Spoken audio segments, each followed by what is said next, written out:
બોરસદમાં ગૌવંશનું કતલ કરી તેનું માથું અને શરીરના અવશેષો નહેરમાં નાખનાર 3 પકડાયા।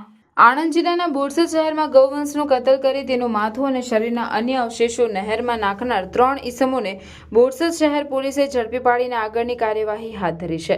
બીજી બાજુ પોલીસે મુખ્ય સૂત્રધારોને ઝડપી પાડવાના ચક્રો ગતિમાન કર્યા છે। પોલીસ તપાસમાં ગાયના માંસનું નિયાઝ માટે ઉપયોગ કરવામાં આવ્યો હોવાનું ખુલવા પામ્યું છે। પોલીસે આ ગુનાનો ભેદ ઉકેલવા માટે અલગ અલગ ટીમો બનાવી અંગત બાતમીદારો ઉપરાંત હ્યુમન સોર્સ અને ટેકનિકલ સર્વેલન્સના આધારે સઘન તપાસ હાથ ધરી હતી। આ તપાસ દરમિયાન બાતમીના આધારે 3 આરોપીઓ મોહમ્મદ વાસિમ, મંસૂર મિયા, ઇજાઝુદ્દીન મલેક રહેવાસી બોરસદ, રાજા મોહલ્લા, મલિકવાડ, હજામટકેરા, તાલુકો બોરસદ, રમેશભાઈ ઉર્ફે રાધા ઉર્ફે લાલો ને ઝડપી પાડ્યા હતા। ગત રક્ષાબંધનના દિવસે બોરસદ ટાઉનમાં જે પાણીની નહેર હતી તેમાં એક ગાયનું માથું કપાયેલું મળી આવેલું।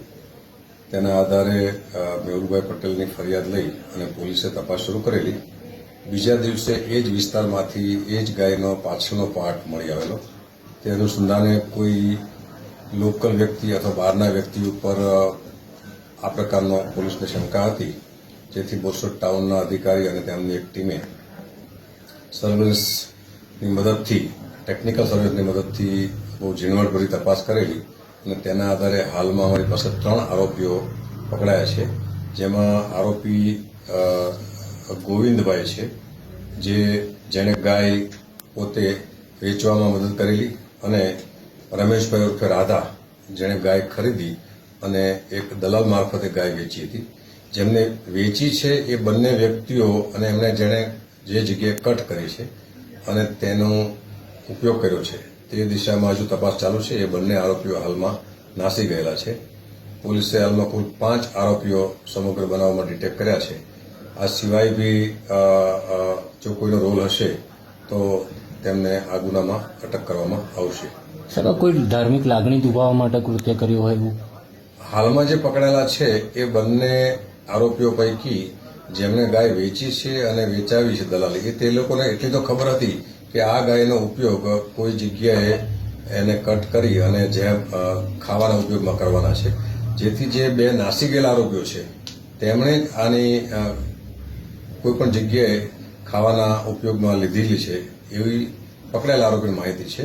અને બીજો કોઈ ઉપયોગ કરવાનો હતો અને કોઈ લાગણી દુભાવવા માટે કરેલું એવું જણાયું નથી, પરંતુ જે પ્રકારે ગાયનું કટિંગ થયું છે તેમાં ગાય કટિંગ કરનારા એટલા એક્સપર્ટ જણાતા નથી એવું ત્યારે પણ અમને વેટરનરી ડોક્ટરના ઓપિનિયન ઉપરથી જાણવા મળેલું।